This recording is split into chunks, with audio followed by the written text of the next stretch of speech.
What's up, everybody? My name is Shannon and I am still waiting for my Satyr, and today we are talking about the second book in the Seven Realms series, The Exiled Queen by Cinda Williams Chima. Once again, I really enjoyed this book, but I do still have the same problem with it that I had in the first book, and that is that it is a little bit slow. With the Demon King, it was a little bit more forgivable. We were like setting up everything. We had to be introduced to this world, we had to be introduced to all these characters, and then once things kicked off, things kicked off, and by the end of the book, we had Alone discovering that he is a wizard. He's going off to wizard school. And then we also have Princess Raisa, who is like fleeing from this coup that the Bayards are trying to set up with the queen, and she is going to be attending school as well. Little do they know that their paths just might cross once they get there. I did really love this because once they arrive at school, there's so much going on with like how big the world feels, and I really like that.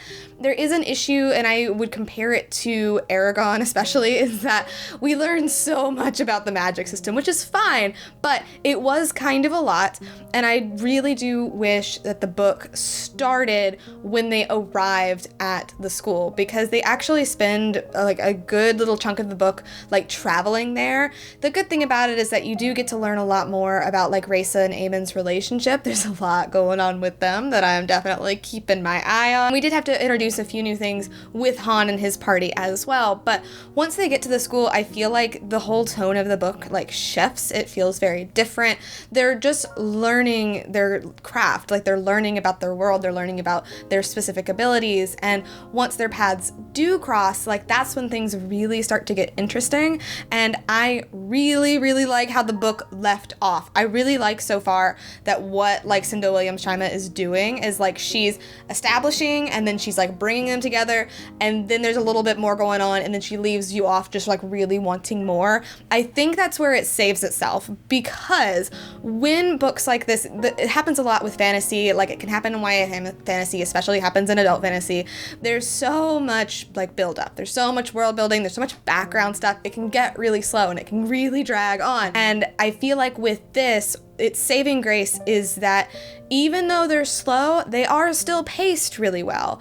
And the characters are amazing. Han in this book, so good. He is learning so many things. You can really tell that like his arc, like everybody's arc, is just so planned out throughout the course of the books.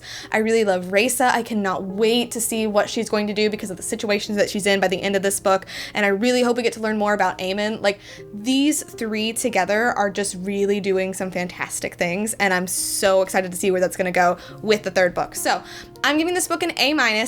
It's because of that slowness. It is because I feel like it could have been reworked to just cut down on that runtime a little bit. Like this was an 18-hour audiobook. That's pretty long. That's pretty long, and I wouldn't say like a ton of things happen.